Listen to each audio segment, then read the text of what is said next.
আওয়ামী লীগকে রাজনীতিতে পুনর্বাসন করার কোনো সুযোগ নাই। যারা এটা করার চেষ্টা করবে তাদের রাজনীতি বাংলাদেশ থেকে নাই হয়ে যাবে। গতকালকে ঘটনায় সকল হামলাকারীদের চিহ্নিত করা এবং অবিলম্বে গ্রেফতার করা।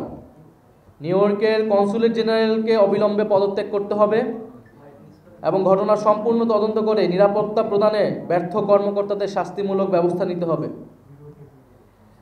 দ্বিতীয়ত, ফ্যাসিবাদের জমানায় নিয়োগকৃত আওয়ামী দোসরদের ফরেন মিনিস্ট্রি থেকে অপসারণ করতে হবে। উপদেষ্টা মাহফুজ আলমের উপর হামলাকারী হিসেবে যে 5 জনকে গ্রেফতার করা হয়েছে তাদের তালিকা প্রকাশ করতে হবে। তৃতীয়ত, জুলাই গণহত্যার বিচার স্বচ্ছ করা এবং ত্বরান্বিতকরণ করা। দল হিসেবে সন্ত্রাসী আওয়ামী লীগের বিচার নিশ্চিত করা। ট্রাইব্যুনালে এখনও দল হিসেবে আওয়ামী লীগের বিচার শুরু হয়নি। আমরা ট্রাইব্যুনালের কাছে এটার আবেদন জানাবো এবং সরকারের পক্ষ থেকে যাতে উদ্যোগ নেওয়া হয়, যাতে দল হিসেবে আওয়ামী লীগের জুলাই গণ অভ্যুত্থান সহ গত 15 বছরের মানবতা বিরোধী অপকর্মের তদন্ত করে সেটার বিচার কার্যক্রম শুরু করা হয়। এছাড়া পররাষ্ট্র উপদেষ্টার সাথে আমরা বসবো এবং তার থেকে আমরা জবাবদিহিতা চাবো, কেন বারবার এই ঘটনাগুলো ঘটতেছে দেশের বাইরে। এবং আমরা বিভিন্ন সময় দেখছি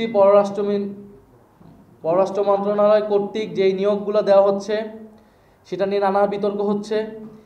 ফ্যাসিবাদের জমানায় যারা নিয়োগ হয়েছিল তাদের সম্পূর্ণরূপে অপসারণ হয়নি বা তারা থেকে গেল, কেন থেকে যাচ্ছে সেই বিষয়ে কোনো স্পষ্ট জবাব আমরা পাইনি।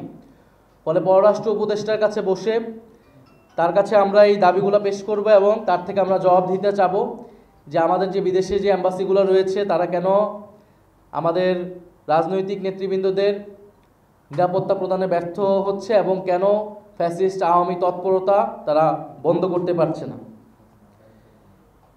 এর পাশাপাশি আমরা দেখতে পাচ্ছি যে আওয়ামী লীগকে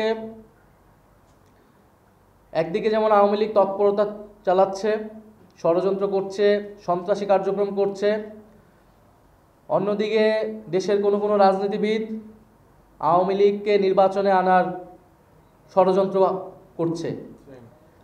আমরা স্পষ্টভাবে বলতে চাই, আওয়ামী লীগকে নির্বাচনে আনার অথবা আওয়ামী লীগকে রাজনীতিতে পুনর্বাসন করার কোনো সুযোগ নাই। যারা এটা করার চেষ্টা করবে জনগণ তাদের বিরুদ্ধেই দাঁড়াবে, তাদের রাজনীতি বাংলাদেশ থেকে নাই হয়ে যাবে। ফলে জুলাই গণ অভ্যুত্থানে 36শে জুলাই, 5ই আগস্ট বাংলাদেশের ছাত্র জনতা আওয়ামী লীগের বিরুদ্ধে তাদের রায় জানিয়ে দিয়েছিল। সেই রায়টি ছিল বাংলাদেশে আওয়ামী লীগ এবং মুজিববাদীদের কোনো রাজনীতি থাকবে না এবং তারা যে অপকর্ম করেছে বাংলাদেশে সেজন্য তাদেরকে বিচারের আওতায় আনতে হবে। ফলে সেই জায়গায় আমি আহ্বান জানাবো ফ্যাসিবাদ বিরোধী সকল রাজনৈতিক পক্ষকে, যাতে এই আওয়ামী লীগ প্রশ্নে, মুজিববাদ প্রশ্নে আমরা সবাই এক থাকি।